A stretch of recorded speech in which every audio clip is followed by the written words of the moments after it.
En este tema 8 revisaremos los hidratos de carbono, también conocidos como carbohidratos, la fórmula general que los identifica y su organización en monómeros, dímeros y polímeros.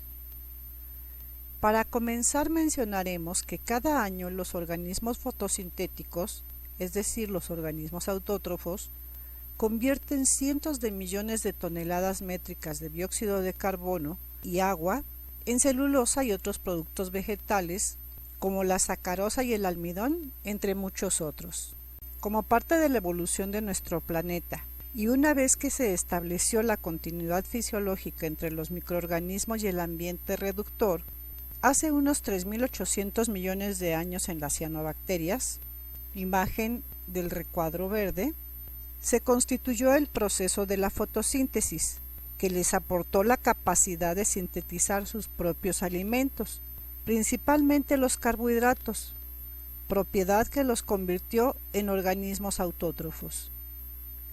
Estas moléculas resultan de la interacción de dos de los componentes más abundantes durante la fase de la atmósfera reductora en el planeta, el agua y el dióxido de carbono, que con la intervención de la parte visible del espectro de la luz solar se transforman en azúcares, según la reacción general de la fotosíntesis que se ilustra en la parte inferior de esta imagen.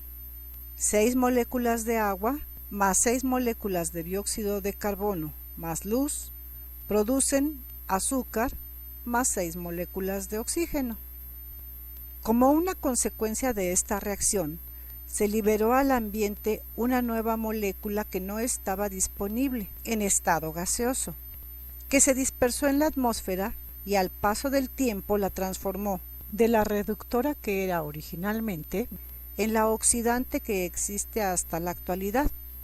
Así, se constituyó a. La base del proceso metabólico de respiración de los organismos heterótrofos aerobios. B. La formación de la capa de ozono, que protege a los organismos de los efectos de la radiación ultravioleta, que tiene la capacidad de dañar a los ácidos nucleicos. Y C. La reciclación de la materia en este planeta. Algunos hidratos de carbón, como el almidón y la sacarosa, son los componentes principales en las dietas de los humanos y en otros animales, en los cuales la oxidación de esta molécula hasta dióxido de carbono y agua forma parte de una de las vías de producción de la energía en forma de ATP de la mayoría de los organismos no fotosintéticos, es decir, heterótrofos. Los monosacáridos tienen la fórmula general que se muestra en esta imagen: C a la N, H2O a la N. Entre estos, la alfa-D-glucosa, que se encuentra en el recuadro rojo, es considerada como el azúcar de la cual se derivan la mayor parte de los glúcidos. Los azúcares más simples, como los monosacáridos, por ejemplo la alfa-D-glucosa que ya observamos en la imagen anterior y que se muestra otra vez aquí en el recuadro rojo, son las subunidades a partir de las cuales se forman los disacáridos, como la sacarosa, en la que la alfa-D-glucosa está acompañada por la beta-D-fructuosa. Existen también polisacáridos, como la celulosa, el almidón y el glucógeno, que están formados exclusivamente por D-glucosa. La celulosa difiere de ellos en el tipo de los enlaces glucosídicos, que son beta, mientras que en el almidón y en el glucógeno son alfa. Estos tienen funciones muy diferentes. Por ejemplo, el almidón y el glucógeno son fuentes de energía para los organismos heterótrofos, mientras que la celulosa es un componente estructural de muchos vegetales, que la mayoría de los animales no pueden digerir debido a que sus enzimas no rompen los enlaces beta. Sin embargo, una buena parte de la producción de leche y carne que consumen los humanos proviene del ganado bovino, que fundamentalmente se alimenta de la celulosa de origen vegetal, la que es digerida por microorganismos simbiontes que sí contienen las enzimas necesarias para degradarla y que se localizan en el rumen de las reses. Las características principales de los monosacáridos son sabor dulce, apariencia de sólidos incoloros, cristalizables, solubles en agua, poco solubles en etanol, manifiestan la propiedad de muta rotación y sus nombres siempre terminan con el sufijo osa. Estos están formados por una cadena de carbonos no ramificada y unidos por enlaces simples. Según el número de carbonos se pueden clasificar en triosas, tetrosas, pentosas, hexosas y heptosas. En el caso de las moléculas que tienen 3 o 4 carbonos, por lo general la cadena es abierta. Cuando uno de los átomos de carbono está unido por una doble ligadura a un átomo de oxígeno, esta configuración le confiere propiedades reductoras y se denomina carbonilo. Si este grupo se encuentra en un extremo de la cadena, el monosacárido se considera como un aldehído y recibe el nombre de aldosa. Cuando el carbonilo está en cualquier otra posición en una cadena, se le denomina cetosa. Las hexosas, entre las que se encuentran la aldohexosa de glucosa y la cetohexosa de fructosa, son los monómeros más abundantes en la naturaleza. Las aldopentosas de ribosa y la 2-desoxi-D-ribosa son componentes de los nucleótidos y por lo tanto de los ácidos nucleicos. De acuerdo con su configuración, es decir, con el arreglo de las moléculas a lo largo de la cadena, pueden existir diferentes estructuras espaciales con una misma fórmula, como se muestra en la imagen del lado izquierdo. A este fenómeno se le denomina estereoisomería y se produce cuando hay un átomo de carbono asimétrico, lo que significa que se une a 4 grupos distintos y en consecuencia recibe el nombre de centro quiral.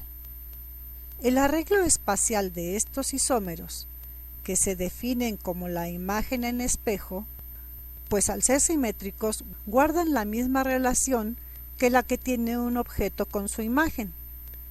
De hecho, producen sustancias con propiedades diferentes como la de eritrosa y la de treosa, que se ilustran del lado derecho. 2 ejemplos de estereoisómeros de la glucosa son la D-manosa y la D-galactosa, que difieren de ella en la configuración de uno de sus centros quirales. En la D-manosa, por ejemplo, el carbono asimétrico 2 y en la D-galactosa tenemos el carbono asimétrico o quiral 4. A estas configuraciones distintas se les denomina epímeros de la glucosa.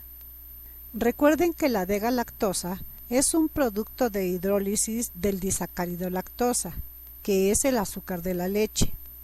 Por otro lado, en la fisiología celular, tanto la D-manosa como la D-galactosa se encuentran como marcadores de algunas glucoproteínas enzimáticas que se localizan en los lisosomas celulares. La nomenclatura para clasificar a los estereoisómeros de los carbohidratos se basa en la posición del grupo OH, hidroxilo o alcohol. Si éste queda a la derecha del carbono asimétrico, se designan como D. Si por el contrario quedan a la izquierda, serán L. En el recuadro verde se muestran las fórmulas que se han diseñado con el método de proyección de Emil Fischer, quien propuso que al tomar como referencia el plano de la página, los enlaces horizontales corresponden a los átomos que se encuentran por arriba de este plano y los verticales estarían por debajo del mismo. A este método se le ha agregado la utilización de cuñas en lugar de líneas.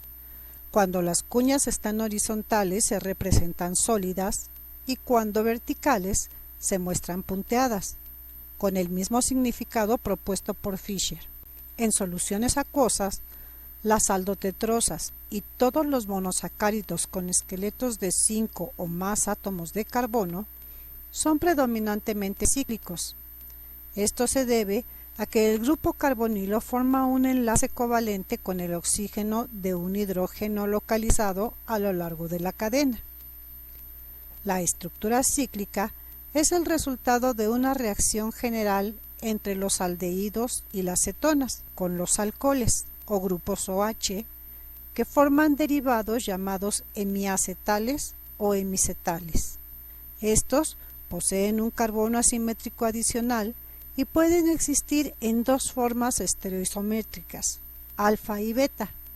La conversión reversible de uno en otro se denomina como el proceso de mutarrotación.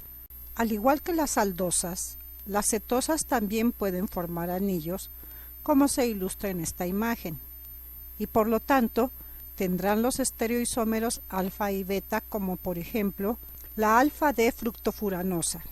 Para representar las estructuras cíclicas de los monosacáridos, se emplean las fórmulas en perspectiva, propuesta por Howard, en las que los trazos gruesos identifican la parte de la molécula que se encuentra por encima del plano de la página, y los trazos normales representan la parte que queda por debajo de este.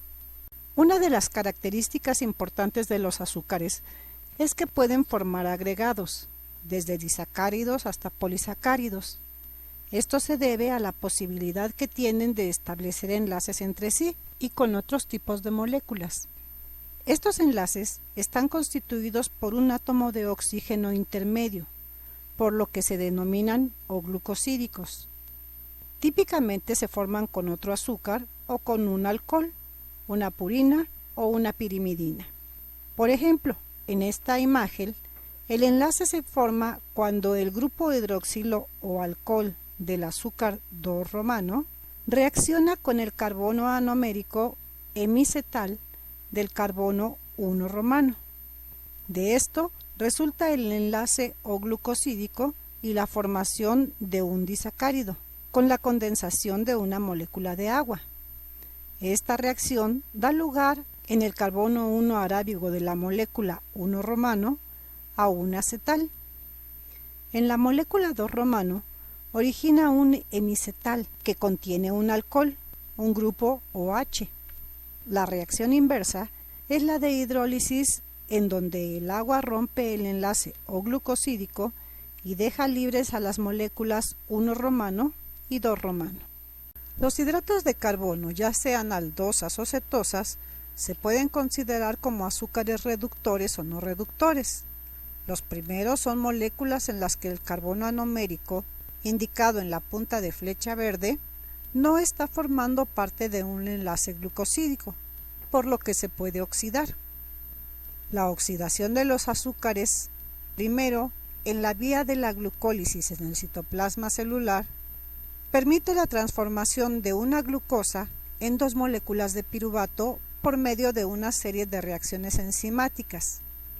Posteriormente, en condiciones aerobias, forma dos moléculas de acetilcoenzima A, que ahora pueden entrar al ciclo de Krebs o del ácido cítrico en la mitocondria y producir así energía en forma de ATP, dióxido de carbono y agua. Una aplicación química de la propiedad de reducción que tienen los azúcares es la base de uno de los métodos con el que se determina la concentración de glucosa en sangre por medio de la cantidad de agua oxigenada producida en una reacción catalizada por la glucosa oxidasa. La peroxidasa contenida en la mezcla de reacción hace que el agua oxigenada interactúe con un compuesto incoloro y le produzca color, y esto es lo que se registra por espectrofotometría e indica la concentración del azúcar en la muestra. Existen cadenas cortas de monosacáridos, entre 2 y 10, denominados oligosacáridos. Por ejemplo, 2 moléculas de glucosa forman una de maltosa. Los disacáridos son los glúcidos más abundantes. Son solubles en agua, cristalizan, son incoloros y tienen sabor dulce. Están formados por 2 monosacáridos unidos covalentemente por un enlace O-glucosídico que se hidroliza fácilmente por la acción de los ácidos.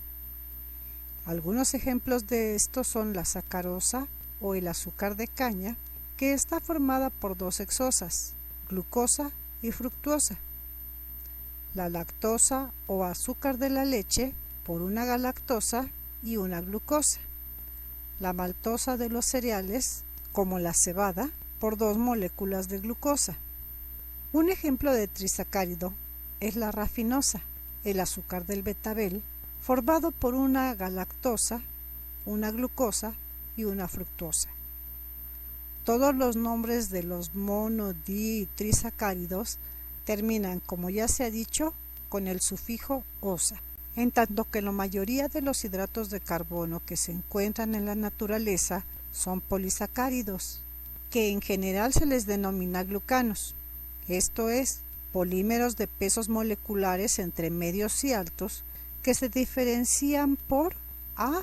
La identidad de los monómeros que los constituyen, B. La longitud de sus cadenas, C. El tipo de enlace que los integra y D. Su grado de ramificación. Sus características distintivas son: no se disuelven bien en agua e incluso pueden ser insolubles, no son cristalinos y no tienen sabor dulce. Según el tipo de unidades monoméricas que los forman, se distinguen 2 grupos. Uno, los homopolisacáridos, que contienen un tipo único de monómero, y 2, heteropolisacáridos, estructurados con 2 o más tipos diferentes de monosacáridos. Algunos homopolisacáridos sirven en el almacenamiento de sustancias de reserva, como el almidón y el glucógeno, que se ilustran en esta imagen. Estos, al ser hidrolizados por el organismo, proporcionan energía en forma de ATP que se utiliza para la realización de sus funciones biológicas. Estos compuestos pueden estar constituidos por cientos o miles de unidades en cadenas lineales, como en el almidón, y ramificadas, como en el glucógeno. Otros homopolímeros estructurales, como la celulosa, forman parte de las paredes celulares de los vegetales, y en el caso de la quitina, los polímeros de N-acetil-D-glucosamina con enlaces beta 1,4 forman los exoesqueletos de los insectos. En las células, la mayoría de los oligosacáridos con 3 o más unidades se encuentran conjugados con proteínas o lípidos, unidos covalentemente, es decir, forman glucolípidos o glucoproteínas. Un ejemplo de estas últimas es la mucoproteína que recubre las paredes del estómago y del intestino. Las glucoproteínas son sintetizadas en el retículo endoplásmico rugoso o RER, que se puede observar en el recuadro rojo, y durante su ensamblaje se les agregan los azúcares, como se muestra en el recuadro morado. Después pasan a las cisternas del aparato de Golgi, en el recuadro verde, donde se modifican los oligosacáridos que contienen, los que funcionarán como señales que determinan la localización intracelular o el destino metabólico de estas moléculas glucoconjugadas. Algunas son secretadas y otras se integran a la membrana plasmática, como se muestra en el recuadro amarillo, para formar parte del glucocálix o de la matriz extracelular.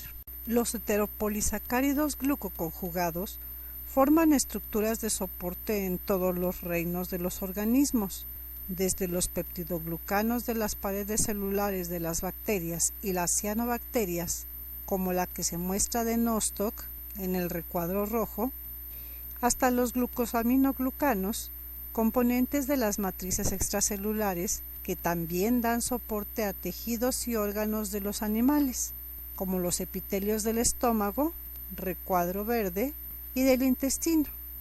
Además, forman sustancias como el ácido hialurónico, recuadro morado, y de líquido sinovial que lubrica las articulaciones del esqueleto.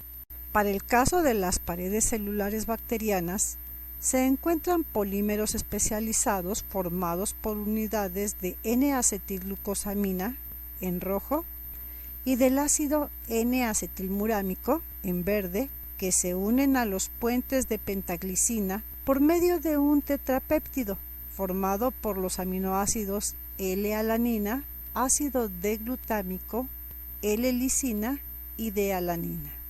Este es uno de los escasos ejemplos en que se encuentran aminoácidos D, como la D-alanina y el ácido D-glutámico, formando parte de estructuras celulares. Por último, los fenómenos de reconocimiento entre las bacterias de la misma especie, así como su fijación a los substratos ambientales, están mediados por polímeros de azúcar conjugados que constituyen el glucocálix bacteriano. Uno de esos substratos lo forma el ambiente de la boca de los humanos, sobre todo cuando además de una nutrición deficiente hay falta de higiene.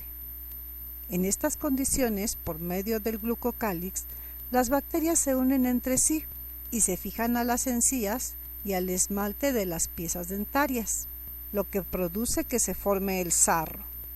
Debido a que las bacterias son organismos aprófitos, es decir, a que vierten sus enzimas al medio y solo absorben los productos de la digestión extracelular, estas enzimas son las que causan tanto las caries como las enfermedades periodontales.